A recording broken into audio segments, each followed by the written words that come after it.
In ghostly Japan, a story of divination. I once knew a fortune teller who really believed in the science that he professed. He had learned, as a student of the old Chinese philosophy, to believe in divination long before he thought of practicing it. During his youth, he had been in the service of a wealthy daimyo, but subsequently, like thousands of other samurai, found himself reduced to desperate straits by the social and political changes of the Meiji. It was then that he became a fortune teller, an itinerant uranaya, traveling on foot from town to town, and returning to his home rarely more than once a year with the proceeds of his journey. As a fortune teller, he was tolerably successful, chiefly, I think, because of his perfect sincerity and because of a peculiar gentle manner that invited confidence. His system was the old scholarly one.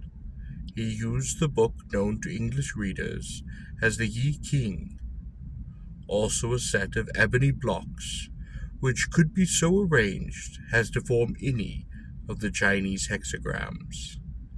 He always began his divination with an earnest prayer to the gods. The system itself he held to be infallible in the hands of a master. He confessed that he had made some erroneous predictions, but he said that these mistakes had been entirely due to his own miscomprehension of the certain texts or diagrams. To do him justice, I must mention that in my old case, for he told my fortune 4 times, his predictions were fulfilled in such wise that I became afraid of them.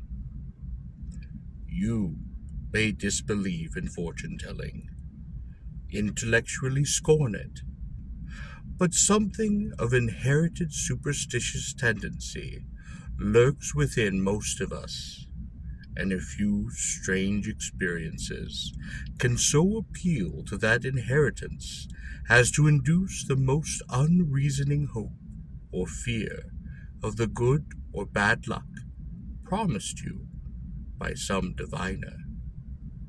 Really, to see our future would be a misery.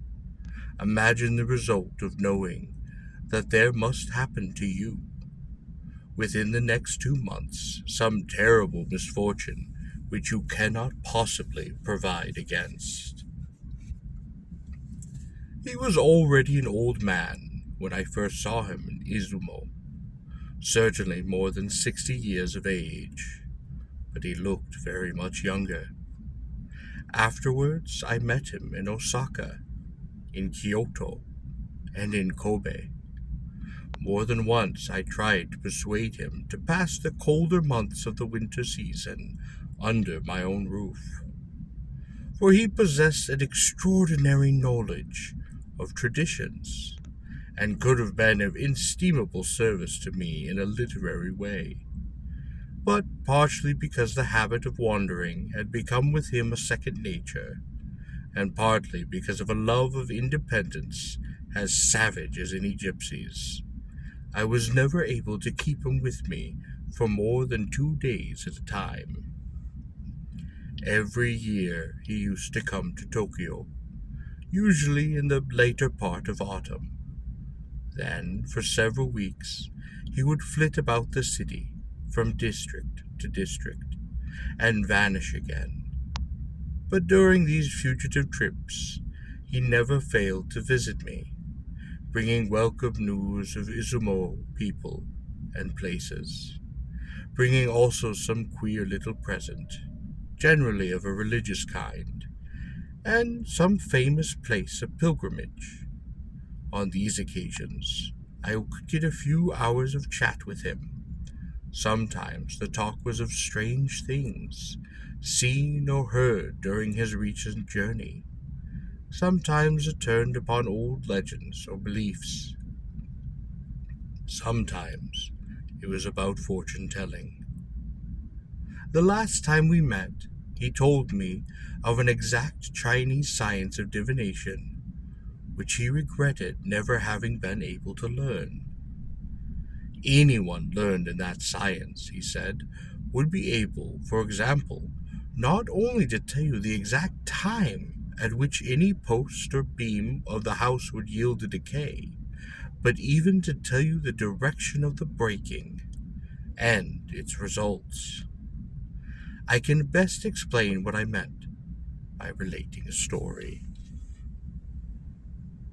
The story is about the famous Chinese fortune teller, whom we called in Japan Shokosetsu, and it is written in the book Baikwa Shiniki, which is a book of divination. While still a very young man, Shokosetsu obtained a high position by reason of his learning and virtue. But he resigned it and went into solitude, that he might give his whole time to studying. For years thereafter he lived alone in a hut among the mountains, studying without a fire in winter and without a fan in summer, writing his thoughts upon the walls of his room for lack of paper, and using only a tile for his pillow. One day, in the period of the greatest summer heat, he found himself overcome by a drowsiness, and he lay down to rest with his tile under his head.